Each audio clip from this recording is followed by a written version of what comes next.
अब ये गंगा की आत्मकथा है। मैं भारतवर्ष में बहने वाली गंगा हूँ। गंगा नदी कह रही है कि मैं भारतवर्ष में बहने वाली गंगा हूँ। मुझे देव नदी, मंदाकिनी, भागीरथी, जाह्नवी आदि नामों से भी पुकारा जाता है। युगों युगों से एक माँ के समान समस्त जीवों का बिना किसी भेदभाव के पालन पोषण करते हुए मैंने अपना कर्तव्य पूरा किया है। समस्त मैंने सभी जीवों का भेदभाव मतलब उनके साथ कोई भी मैंने फ़र्क नहीं रखा। पालन पोषण करते हुए मैंने अपना कर्तव्य पूरा किया है, फ़र्ज पूरा किया है। प्राचीन और पूर्व मध्यकाल में मेरी जलराशि व्यापार के भी काम आई। पालीब्रोथा वर्तमान पटना पालीब्रोथा है, पटना नाम पड़ गया उसका। चंपानगर अंग वर्तमान भागलपुर मंगूर का क्षेत्र। ताम्रलिप्ति आदि गंगा के किनारे स्थित प्रमुख व्यापारिक केंद्र है, जहाँ से व्यापार किया जाता है, जहाँ वो स्थान है। यहाँ से पूर्वी एशिया और यूरोप तक व्यापार होता था। मेरा नाम आते ही लोगों के मन में पवित्रता का भाव जाग जाता है। प्रसिद्ध कवि विद्यापति ने तो मैथिली भाषा में मुझ पर एक कविता ही रच डाली। बड़ सुख सार पाओल तू तीरे, छाड्य ती निकट नयन भय नीरे। बोलते तुम्हारे किनारे पर मैंने बहुत सुख पाया है।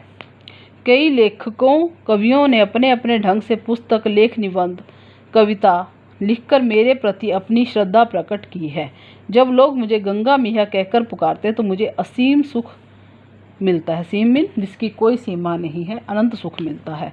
हिंदू धर्म ग्रंथों में मुझे एक पवित्र नदी स्वीकारते हुए माता का स्थान दिया गया है। मुझे पवित्र मानने का प्रमुख कारण मेरे जल की विशेषताएं हैं। मेरा जल कभी खराब नहीं होता। विशेषता मीन विशेष गुण। यदि वर्षों तक मेरा जल सहेज कर रखा जाए, संभाल कर रखा जाए, तो भी इसमें कीटाणु पैदा नहीं होंगे। यज्ञ, पूजा, अनुष्ठान आदि धार्मिक कार्यों में गंगा जल की उपयोगिता सर्वविदित है। सर्वविदित मीन सभी जानते हैं। इसके अतिरिक्त मेरे तट पर मिलने वाली किनारा, मेरे तट पर मिलने वाली चिकनी मिट्टी, मृतिका से दंत मंजन तैयार किए जाते हैं। जो चिकनी मिट्टी उसको बोलते हैं मृतिका, उससे दंत मंजन तैयार किया जाता है। इस मिट्टी से तिलक किया जाता है। मेरे जल में घुली हुई ऑक्सीजन को प्रतिधारण करने की इस असामान्य क्षमता है। मेरा उद्गम स्थल गंगोत्री है। उद्गम जहाँ से मैं निकलती हूँ, जन्म स्थल। यहाँ से लेकर बंगाल की खाड़ी से मिलने तक मेरे तटों पर अनेक तीर्थ स्थल और असंख्य मंदिर स्थापित हैं। गोमुख, ऋषिकेश, हरिद्वार, प्रयाग जिसको इलाहाबाद का नाम दिया गया, वाराणसी, गंगा सागर आदि इनमें प्रमुख है। देश विदेश से करोड़ों श्रद्धालु प्रतिवर्ष मेरे जल में स्नान करने व इन धार्मिक स्थलों के दर्शन करने आते हैं। हरिद्वार और प्रयाग में प्रत्येक 12वें वर्ष में कुंभ नामक विशाल मेले का आयोजन किया जाता है, जिसमें साधु संतों के साथ साथ लाखों भक्त भी सम्मिलित होते हैं। वाराणसी में तो पूरे वर्ष मेरे भक्तों का तांता सा लगा रहता है। तांता सा मीन बहुत सारे भक्त जो है वो आते हैं। निरंतर सिलसिला ये चला ही रहता है। सावन के महीने में गंगा जल से भगवान शिव का जलाभिषेक करना अतिशय पवित्र माना जाता है। अतिशय पवित्र मीन बहुत ही ज़्यादा पवित्र माना जाता है। इस महीने में हरिद्वार से गंगाजल लेकर निकले भक्त बोल बम का जय घोष करते हुए उत्तर प्रदेश, पंजाब, हरियाणा, राजस्थान तथा दिल्ली राज्यों के विभिन्न शिव मंदिरों पर मेरे जल से भोले शंकर का जलाभिषेक करते हैं। इसी तरह उत्तर वाहिनी गंगा सुल्तानगंज बिहार से गंगाजल लेकर भक्त 105 किलोमीटर चलकर देवघर झारखंड स्थित 12 ज्योतिर्लिंगों में से एक बैजनाथ को जल अर्पित करते हैं। सावन में मेरा दृश्य पूरे भारतवर्ष में देखने को मिलता है। उन दिनों में बहुत ज़्यादा बारिश होती है, तो इसलिए सावन में मेरा दृश्य जो है वो पूरे भारतवर्ष में देखने को मिलता है। पूर्णिमा, अमावस्या, एकादशी, गंगा दशहरा आदि अवसरों पर लोग अपने निकटतम गंगा घाट पर जाकर स्नान करते हैं तथा पुण्य लाभ अर्जित करते हैं। ये महीना जो है वो शिव जी का महीना है।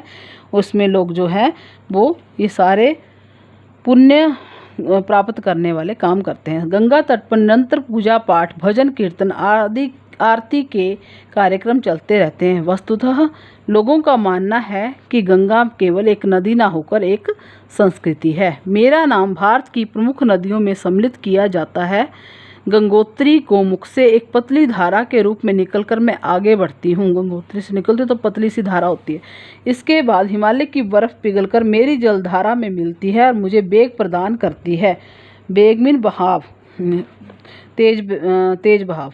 इस तरह साल भर मेरे जल का प्रवाह बना रहता है। मेरा जल करोड़ों लोगों की प्यास बुझाता है। असंख्य पशु पक्षी मेरे जल पर निर्भर हैं। मेरे जल से लाखों एकड़ जमीन सिंचित होती है। मुझ पर टिहरी जैसे कई बांध बनाकर बहुउद्देशीय परियोजनाएं लागू की गई हैं। आज हम यहाँ तक ही पढ़ेंगे। अब ये प्रश्न अभ्यास नंबर 1, ये आत्मकथा किस नदी की है? तो ये आत्मकथा कौन सी नदी की है? गंगा नदी की है। गंगा को किन नामों से पुकारा गया है?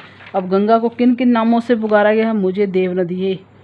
गंगा को देव नदी, मंदाकिनी, भागीरथी, जाह्नवी आदि नामों से पुकारा गया है। पुकारा जाता है। किस कवि ने मैथिली में गंगा पर कविता लिखी? अब ये भी हमने यहाँ पढ़ा। प्रसिद्ध कवि विद्यापति ने तो मैथिली भाषा में मुझ पर ही कविता ही रच डाली। उन्होंने लिखना है, प्रसिद्ध कवि विद्यापति ने मैथिली भाषा में गंगा पर कविता लिखी है। हिंदू धर्म ग्रंथों में गंगा को क्या कहा गया है? हिंदू धर्म ग्रंथों में गंगा को माता का स्थान दिया गया है।